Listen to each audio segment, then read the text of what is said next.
think it's really neat how Mark Twain is also tied into this, where there's quotations and different passages out of his books. And then chapter 7 is by far my favorite because, you know, it took place here. So it's just really neat. Wow. Well, I owe her $20. What do you think? I owe her $20. Thank you both. Thank you for coming out and inviting everybody in. And thank you for reading it. She literally was staying up. Her mom had made her go to sleep last night because she was determined to finish this book last night. So, real page turner, I take it. Yes. Okay. All right. Well, you heard it from the experts here. Thank you both so much.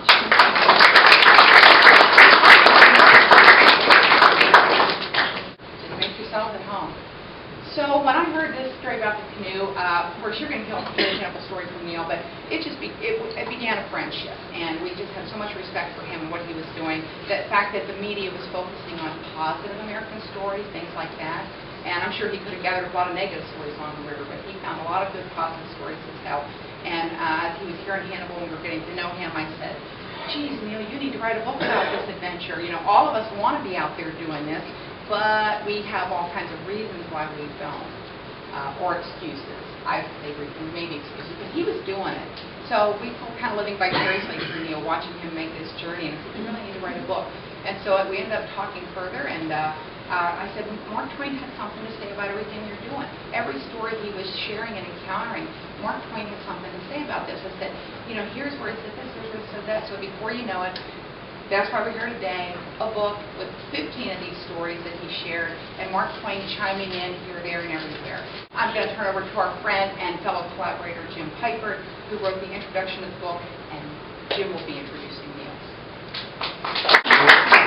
Thank you, Cindy, and thanks especially to Tom and Becky. And Becky, who's read the book, and we ought to get her to write a blurb on the back because she liked it. And this whole project came about as a result of some very happy circumstances, and it ended up being a collaboration among some good friends.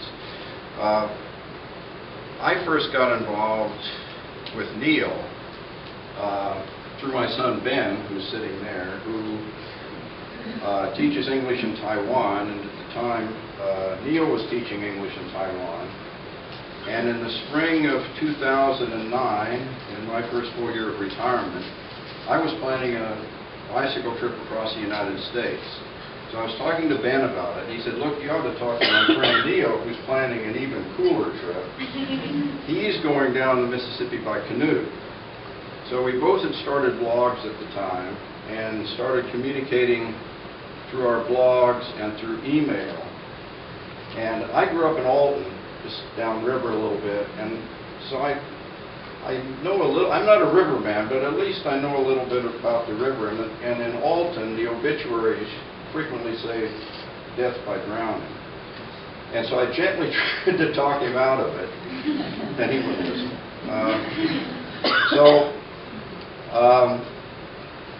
We had hoped, and it didn't unfortunately happen, we had hoped to meet on the river, because I would be crossing on bicycle at St. Francisville, Louisiana. Neal would be coming down the river, and we thought, wouldn't it really be cool if we got to meet for the first time on the river in St. Francisville? But he was still upriver and hadn't gotten that far yet. So unfortunately, we didn't get to meet then. But in 2010, a family friend graduated from the University of Columbia, and I came up to the graduation with Mary Ellen and my wife, who's sitting right there. And then I drove up to Hannibal to meet Neal. So we had a great time up here drinking a growler of stout that I brought from Columbia, and Cindy put us up, and we sat on the porch exchanging stories, some of them true, some of them not true.